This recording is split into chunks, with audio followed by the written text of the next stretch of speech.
میں نے اپنی نومولود بچی اپنی بہن کی گود میں ڈال دی تھی، جبکہ اس کے اپنے 2 جوان بیٹے بھی ہیں۔ میری بیٹی اب 4 سال کی ہے۔ میرے بہنوئی کے رویے کی وجہ سے اب ہم بہنوں کے تعلقات خراب ہیں۔ اس ڈر سے کہ میری بیٹی کی تربیت خراب نہ ہو اور ایک ہی گھر میں رہنے کے سبب پردے کے مسائل نہ بنے، میں بچی کو واپس لے آئی ہوں، جبکہ میرے والدین اور دیگر بہن بھائی مجھے سختی سے منع کر رہے ہیں اور قطع تعلقی کی دھمکی دے رہے ہیں۔ میری رہنمائی کریں کہ مجھے اس حال میں کیا کرنا چاہیے۔ اس سوال کی بھی 2-3 جو زاویے ہیں، 2-3 اس کے جواب، مطلب سوالوں کا مجموعہ ہے۔ جی، پہلی بات نظامی صاحب، تحفہ دینا اور لینا، اس سے محبت بڑھتی ہے۔ جی، تو تحفہ دے کر واپس لینے سے محبت بڑھے گی کہ کم ہوگی؟ کم ہوگی۔ ہوگی۔ خاندان میں دشمنیاں اور لڑائیاں بڑھیں گی۔ اور اللہ کے رسول صلی اللہ علیہ وسلم نے تحفہ دے کر واپس لینے والے کو بہت برا شمار کیا ہے۔ جی، فرمایا العائد فی ہبتہ کالکلب یقیء ثم یعود فی قیہ۔ تحفہ دے کر، اور انہوں نے تو تحفہ بھی دیکھے نا کتنا بیش قیمت دیا ہے، جگر گوشے دے دیا ہے۔ جی، بڑا جگرا تھا کہ اپنی بہن کو اپنا بچہ اٹھا کر دینا اتنا آسان کام تو نہیں ہے ماں کے لیے، اور یہ بہن کی محبت میں ہی کیا بہن کی محبت غالب ہو کے دیا ہے۔ جی، تو یہ خوبصورت تعلق باقی رہنا چاہیے تھا۔ تو یہ جو اللہ کے نبی صلی اللہ علیہ وسلم کو فرمانا کہ تحفہ دے کر واپس لینے والا اس کتے جیسا ہے جو خود قے کرتا ہے اور پھر قے گندگی کو خود ہی چاٹتا ہے۔ تو یہ تو عام تحفوں میں ہے، تو یہ تحفہ جو بہت قیمتی جو محبت کے ساتھ دیا گیا تھا، تو اس کو واپس لانا کیسے اچھا ہوگا۔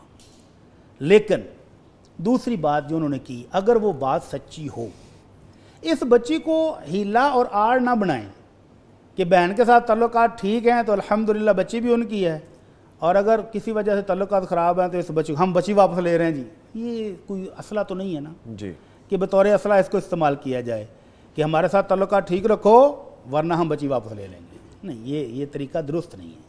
تو یہ محبت کو ختم کرنے والا اور دائمی دشمنیاں پیدا کرنے والا ایک طریقہ ہے۔ جی، لیکن اگر ان کی بات درست ہو کہ وہ واقعی اس وجہ سے واپس لے رہے ہیں کہ بچی کی تربیت وہاں نہیں ہو سکے گی، بچی کے بڑی ہونے کے بعد پردے کے مسائل بنیں گے، اسلامی تعلیمات کا مسئلہ ہے، اگر وہ اس دعوے میں سچی ہیں تو پھر ان کا بچے کو واپس لینا بھی درست ہے۔ ٹھیک ہے۔ اور اس موقع پر ایک بڑا مزیدار دلچسپ واقعہ مجھے اسلامی تاریخ سے یاد آ گیا۔ نظامی صاحب، سر، رسول اللہ صلی اللہ علیہ وسلم کو سیدہ خدیجہ رضی اللہ عنہا نے ایک بچہ گفٹ میں دیا، بازار سے خریدا، اللہ کے رسول یہ آپ کی خدمت کے لیے، اور آپ نے اس بچے کو اتنی محبت دی کہ وہ بچہ آپ کا ہی ہو کے رہ گیا۔ اس کے والدین کو پتہ چلا کہ ہمارا بچہ جو چوری ہو گیا تھا، جو ڈاکو لے گئے تھے، وہ بکتا بکتا مکے کے فلاں سردار کے گھر میں ہے، محمد الرسول اللہ صلی اللہ علیہ وسلم کے گھر میں ہے، اور لوگوں نے بتایا کہ وہ جو محمد صلی اللہ علیہ وسلم ہے وہ سخی بھی بہت ہے، محبت بھی بڑی کرتے ہیں، تو آپ جاؤ، آپ کا بچہ واپس مل جائے گا۔ وہ لینے کے لیے آ گئے اور آ کر کہتے ہیں جی آپ کے گھر میں ہمارا بچہ ہے تو آپ ہم پر احسان فرمائیں، جو فدیہ لینا لے لیں، بچہ ہمیں دے دیں۔ آپ نے فرمایا یہ بات تو ٹھیک ہے، لیکن اگر بچہ تمہارے ساتھ نہ جانا چاہے تو؟ وہ کہتے ہیں یہ کیسے ہو سکتا ہے، صورت ہے نا، یہ بھی ایک صورت ہے۔ ہمارا بیٹا ہمارے ساتھ نہیں جائے گا۔ آپ نے فرمایا ایک منٹ ٹھہرو، میں کوئی قیمت کوئی فدیہ تم سے نہیں لوں گا، لیکن اگر بچے نے جانے سے انکار کیا تو پھر تم لے کر بھی نہیں جاؤ گے۔ کہتے لو جی، ہے تو بڑھیا، تو انصاف والی بات ہے۔ بچے کو بلایا، بچے نے والدین کو دیکھا، ملا، خوشی کا اظہار۔ آپ نے پوچھا زید ان کو جانتے ہو؟ کہنے لگے اللہ کے رسول یہ میرے والد صاحب ہیں اور یہ میرے چچا ہیں۔ زید یہ تمہیں لینے آئے ہیں۔ زید کہتا میں تو نہیں جانا چاہتا۔ جی، وہ کیا بات تھی کہ وہ واپس نہیں جانا چاہتا؟ والدین تڑپ گئے، چچا اور والد کہتے ہیں بیٹا، ایک طرف والدین ہیں اور دوسری طرف یہ وہ ہستی ہے جس کے طرح کوئی خونی تعلق ہی نہیں ہے، ایک طرف آزادی کی زندگی، دوسری طرف تم یہاں غلام بن کر رہو گے۔ تو بیٹا کہتا ہے ابا جی یہ غلامی اس آزادی سے ہزاروں کروڑوں سبحان اللہ، سبحان اللہ، جو لطف اس غلامی میں ہے نا وہ اس آزادی میں نہیں۔ سبحان اللہ، میں جانا ہی نہیں چاہتا۔ سبحان اللہ۔ تو اللہ کے رسول نے فرمایا دیکھ لیں پھر اب وہ جانا نہیں چاہتا تو جو میرے ساتھ رہنا چاہتا میں اس کو دور کرتا نہیں ہوں۔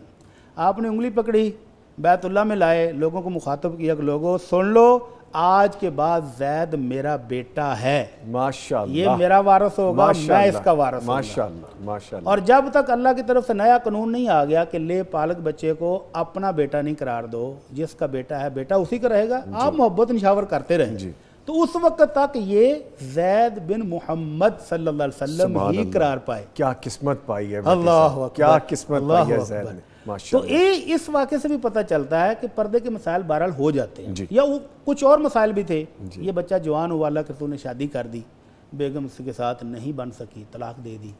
اب عرب معاشرے میں یہ تھا کہ منہ بولے بیٹے کی بیوی سے بھی سسر شادی نہیں کر سکتا اس کی طلاق کے بعد، رواج موجود تھا۔ اب اللہ نے اس غلط رواج کو ختم کرنے کے لیے اپنے نبی کو حکم دے دیا کہ تم شادی کر لو، اور اب اللہ کے رسول ڈر رہے ہیں کہ لوگ باتیں بنائیں گے۔ اللہ نے اس واقعے کا سورہ احزاب میں ذکر کیا ہے، لیکن دیکھیں وہ جو لے پالک تھا، مسائل اس وقت بھی تھے، اب بھی ہیں۔ اب کیا مسائل ہیں؟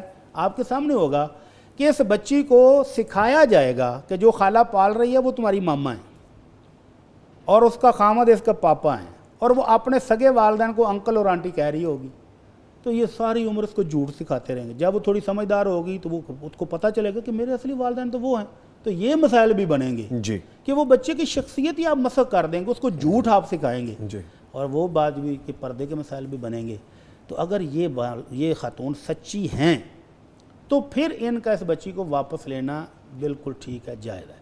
لیکن اگر وہ صرف اپنے بہنوئی سے لڑائی کی وجہ سے اس کو بطور ہتھیار استعمال کر رہی ہیں تو پھر یہ نہ یہ دوسرا اسپیکٹ نہیں ہونا چاہیے، پھر نہ یہ شرن جائز ہے، نہ اخلاقاً جائز ہے۔ اور اگر وہ بالکل صحیح ہے تو پھر والدین کو بائیکاٹ نہیں، والدین کو تو دونوں درمیان پل بننا چاہیے، دونوں بیٹیوں کے درمیان محبت بانٹنی چاہیے، دوسرے بہن بھائیوں کو بھی بائیکاٹ کی دھمکی نہیں دینی چاہیے۔ اللہ کے نبی صلی اللہ علیہ وسلم نے منع فرمایا، کسی مسلمان کے ساتھ 3 دن سے زائد بائیکاٹ جائز ہی نہیں ہے، حلال ہی نہیں ہے، اور اگر 1 سال بائیکاٹ کیا فَهُوَ كَصَفْكِ دَمِهِ، اگر کسی رشتہ دار کسی دوست احباب کے ساتھ 1 سال بائیکاٹ کیا ہے تو وہ اس کو قتل کرنے جیسا جرم ہے۔ تو والدین کو بہن بھائیوں کو دھمکیاں دینے کی بجائے دونوں بہنوں میں صلح کرانی چاہیے اور اس کا کوئی بہتر حل سوچنا چاہیے، تو مثبت حل کے ساتھ محبت بڑھے گی، اور یہ جو دھمکیوں والا حل ہے نا، یہ دیر پا بھی نہیں اور دائمی دشمنیاں بھی پیدا اور کارآمد بھی نہیں ہے، کارآمد بھی